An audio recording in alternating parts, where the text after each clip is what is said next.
Parmi tous les héros éliminés par Syndrome, s'il y en a bien un qui a toujours retenu mon attention, c'est clairement Gazerbeam. Et pas pour rien, car contrairement à ses autres collègues, le nom Gazerbeam a été mentionné à plusieurs reprises dans les deux films. Il apparaît même très rapidement à plusieurs reprises. Et en tant que grand fan de Marvel, je l'ai toujours rattaché à Cyclope des films et comics X-Men. On va pas se mentir, la ressemblance est quand même assez frappante, en plus d'avoir quasiment le même pouvoir. Mais bon, aujourd'hui on n'est pas ici pour parler de Cyclope, mais bien de notre cher Gazerbeam, le véritable héros derrière la défaite de Syndrome.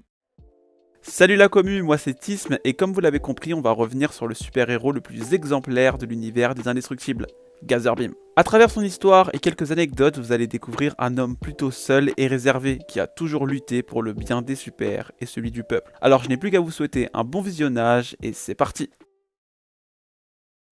Gazerbeam, de son vrai nom Simon James Palladino, est né dans les années 1921. Il est d'origine italienne car en effet Palladino signifie en français paladin, ce qui désigne quelqu'un qui aime et protège son prochain, d'autant plus lorsque ce dernier est innocent. Un nom de famille qui lui ira à merveille non seulement en tant que super-héros mais également en tant que citoyen de tous les jours. Car au quotidien, Simon James Palladino était avocat. Il défendait notamment les droits des super-héros et il essaya même à plusieurs reprises de mettre fin à la loi anti-super, mais en vain. Niveau caractère, il était quelqu'un de plutôt réservé, voire timide, notamment à cause de son pouvoir. En effet, Gazerbeam était capable de projeter des rayons laser depuis ses yeux. Il le dira lui-même, il est constamment obligé de détourner le regard lorsqu'il discute avec quelqu'un, car lorsqu'il reste trop longtemps concentré sur quelque chose, ses yeux commencent à s'enflammer, annonçant alors la projection imminente d'un rayon laser. Je crois que la chose qu'on me demande le plus souvent, c'est ma vision laser. On a tendance à penser que c'est un vrai jeu d'enfant d'avoir des yeux qui tirent des lasers, mais croyez-le ou non, ça a ses inconvénients.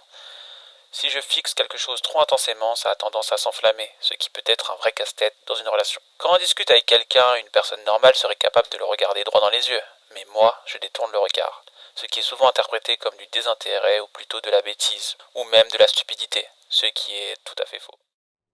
Selon beaucoup d'autres super, il manquait cruellement d'humour, ce qui a toujours eu pour impact de lui donner l'impression d'être seul et incompris. Mais heureusement pour lui, Bob Parr, et qui est Monsieur Indestructible, est rentré dans sa vie. Car en effet, c'est Bob accompagné de Frozone et Gamma Jack qui l'ont convaincu de devenir un héros, en l'emmenant chez Enna pour lui fabriquer son premier costume. D'ailleurs, le nom Gazerbeam a été trouvé par Monsieur Indestructible, car à la base, Simon voulait s'appeler Viewpoint. Frozone et Gamma Jack se mirent à rire, lui expliquant alors que ce nom lui allait pas. D'ailleurs, je trouve ça tellement dommage que la relation entre Gazerbeam et Monsieur Indestructible n'ait pas été mise plus en avant que ça, car elle avait l'air vraiment touchante et je trouve ça tellement dommage qu'on n'en ait pas eu plus. Je rappelle que c'est quand même Bob qui l'a encouragé à devenir un héros, c'est lui qui lui a trouvé son nom de super et c'est lui qui l'a envoyé voir Enna pour son costume. Et dans le premier film, on peut voir que Gazerbeam est même assis au premier rang lors du mariage d'Hélène et Bob. Pour vous dire, c'est quand même une place réservée à la base aux membres des familles. Et 15 ans plus tard, Bob est le seul à s'intéresser à la disparition étrange de son ami Simon. Hormis son équipe composée de Monsieur Indestructible, Frozone et Gamma Jack, enfin équipe plutôt club privé selon les dires de Monsieur Indestructible, Gazerbeam a fait partie de nombreuses teams de super, notamment en créant sa propre équipe de super, les Fantamix, composée de Psychwave, Macroburst, Plasma Bolt et Everseer. Il ne s'occupait pas seulement des événements qui se passaient aux États-Unis, mais plutôt de toutes les menaces qui inquiétaient le monde. D'ailleurs, il ne s'entendait pas du tout avec Everseer, le poussant même à quitter l'équipe, laissant alors Everseer leader de ce groupe de super. Par la suite, il décida de rejoindre les Three Feelings dans le but de remplacer Dinagi, tragiquement décédé suite à un accident avec sa cape. L'équipe était donc composée d'Apogée, Phylenge et Gazerbeam. Et on ne sait pas vraiment pourquoi ils ont fini par se séparer, mais Gazerbeam en parle rapidement en interview. Je pense que c'est la question qu'on me pose le plus souvent. Que s'est-il passé avec les Three Feelings ?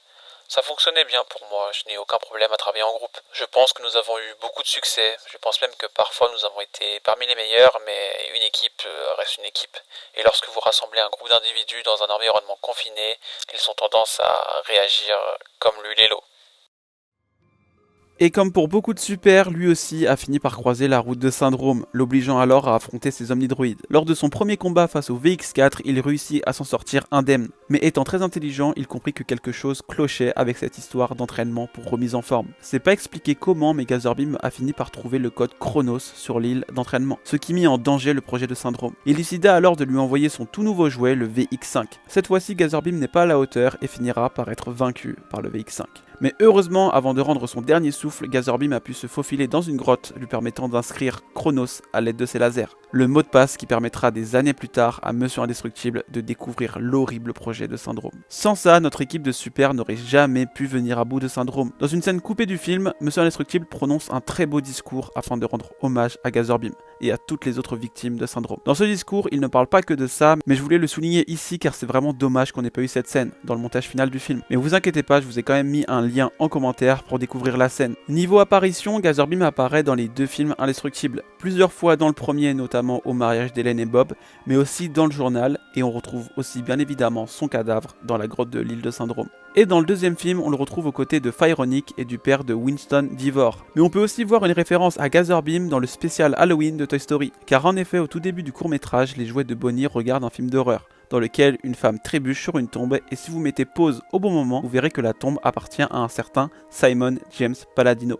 Donc Gazorbeam. Un petit détail qui accentue la théorie comme quoi tous les films Pixar se déroulent bel et bien dans le même univers.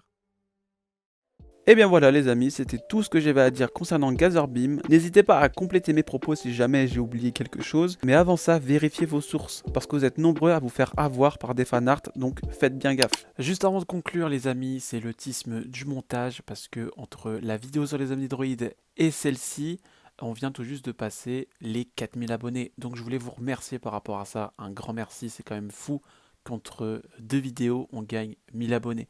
De même du côté de TikTok, d'ailleurs je vous invite à me rejoindre, il y a des vidéos qui ne sont pas sur YouTube que vous pouvez retrouver sur TikTok. Donc je vous invite vraiment à me rejoindre car là-bas on a passé tout juste les 2000 abonnés.